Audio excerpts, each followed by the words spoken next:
Good evening from New York. I'm Chris Hayes. There is an actual, real-life, not metaphorical oligarchy coalescing around Donald Trump. You probably noticed. It's pretty unprecedented in the U.S. context, at least in the last 100 years, I think. Ominous in many, many respects. But it's also a genuinely clarifying development for the pro-democracy coalition as it prepares to oppose the second Trump administration. I think there's also a recent historical parallel for this that's instructive. The George W. Bush years after 9/11. It's easy to forget now that before September 11th, Bush was not an especially popular president. He, of course, had lost the popular vote, but won the election in large part thanks to, his brother's state in Florida and a Republican Supreme Court that his daddy had helped put together. And all that changed on a dime after the attacks on America. Days after 9/11, Bush's approval had skyrocketed to nearly 90%. All of a sudden, everyone decided this guy was a great, brilliant, courageous hero, and the country was willing to get behind him. And you saw essentially the whole of American society falling in line behind him, from the media to corporate boardrooms to the country music charts.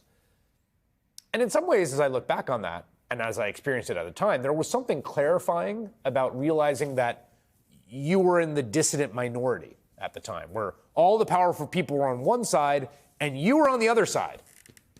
And that minority, which I was part of, was convinced that Bush and all the powerful folks siding with him were wrong and we were right. History bore that out, actually. Eventually, everyone would basically come around to that view. By the time he had imploded the economy in the Great Recession after failed Social Security privatization and the debacle of Katrina and Iraq and WMD, Bush's approval rating bottomed out at 25%, and basically everyone would just pretend they had nothing to do with him, that they didn't write all these books about he was like the greatest leader since Winston Churchill, etc.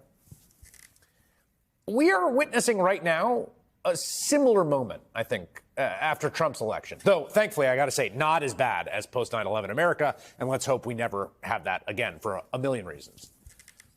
There is something clarifying about the Trump tech oligarchy coalescing around Trump. Even before the election, of course, the world's richest man, billionaire Elon Musk, was inseparable from Trump. And his one-time PayPal colleague and fellow South African by birth, Peter Thiel, has been a longtime benefactor to incoming Vice President J.D. Vance. But things really shifted into top gear after November. This week, Apple CEO Tim Cook went out of his way to donate $1 million of his personal money to Trump's inauguration, an unprecedented donation for him, but it matches the amounts given at Trump's inauguration by Amazon and Meta, the CEO of Uber, the founder of OpenAI. In fact, Amazon's founder, billionaire Jeff Bezos, he's already been putting his finger on the scales at the newspaper he owns, the Washington Post. Last week, a political satirist at the paper drew up a cartoon lampooning all the tech billionaires prostrating themselves before Trump. You see a draft of it there. Pretty on the mark, kind of funny. That cartoonist ultimately quit her job after the Post killed that cartoon and refused to publish it. The following day, it was reported that the other part of the Bezos empire, Amazon, was paying a pretty head-scratching $40 million to license and stream a vanity documentary about Melania Trump. That seems like an insane amount of money for that. But what do I know? Maybe it's going to earn it back. But then came the announcement today from Facebook billionaire Mark Zuckerberg. We're going to get rid of fact checkers and replace them with community notes. The fact checkers have just been too politically biased and have destroyed more trust than they've created, especially in the US. Second, we're going to simplify our content policies and get rid of a bunch of restrictions on topics like immigration and gender that are just out of touch with mainstream discourse. What started as a movement to be more inclusive has increasingly been used to shut down opinions and shut out people with different ideas, and it's gone too far. It's gone too far, says the founder of one of the world's biggest social media empires that monetizes your attention at scale to make him incredible fortunes. He's announcing he's ending content fact-checking, a practice they've done for years on Facebook, Instagram, and Threads, and says it's about more free speech. Separately, Zuckerberg also just hired a new global policy director for Meta, Joel Kaplan, a Republican operative who served as George W. Bush's deputy chief of staff. There's Bush again. And a longtime critic of Meta's fact-checking of political content. Zuckerberg also added a new member to the Meta board of directors. Remember that guy, UFC CEO Dana White? He's a longtime Trump supporter and friend. He spoke at the RNC. That hiring did not sit well with a lot of Facebook employees who criticized the move internally and found that the free speech platform deleted their comments, according to new reporting by 404 Media. Now, it seems pretty obvious why you make all these moves, to curry favor with the big guy and his political partisans. But it's also worth recalling why Meta had to institute its soon-to-be former fact-checking policy in the first place. This has been totally written out of history.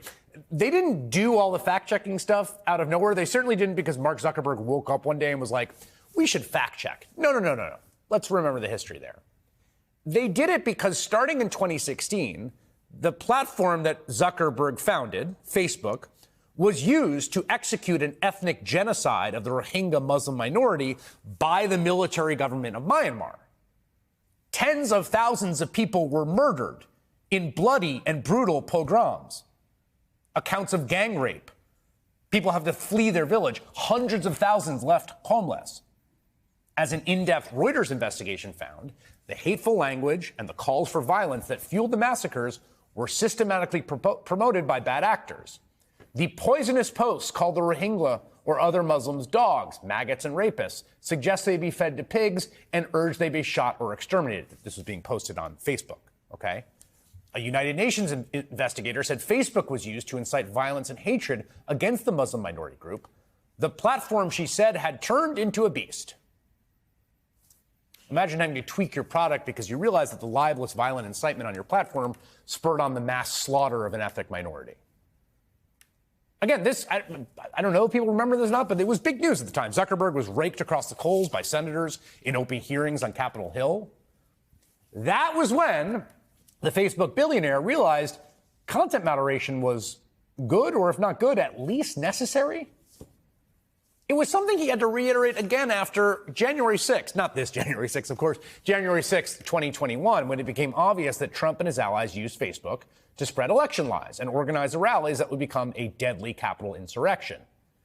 After that, Meta banned Trump from its platforms, a move Zuckerberg openly defended at the time, saying that Donald Trump had used their platforms to incite a violent insurrection, which is obviously not even a controversial claim he had. Now here we are, Zuckerberg's just, I guess, memory wiping all of that, rolling it back. To placate the incoming president he once banned, the top vector of disinformation in America today, an incoming president who just months ago wrote that Zuckerberg plotted against him in the 2020 election, and the Meta CEO would, quote, spend the rest of his life in prison if he crossed Trump again. Do you think that perhaps swayed Zuckerberg? I don't know. Donald Trump, though, has a theory. Do you think he's directly responding to the threats that you have made to him in the past? Probably. Now, there's no question that Zuckerberg and Jeff Bezos and Tim Cook all want to avoid the ire of Donald Trump. But I really think that that's only part of the story, and we shouldn't just view it through that lens. These are billionaires who have class interests. They have empires of their own to preserve and expand. They see an opportunity for cementing a kind of tech oligarchy where the leaders' favorite billionaires run the country. This is a model that exists in other countries.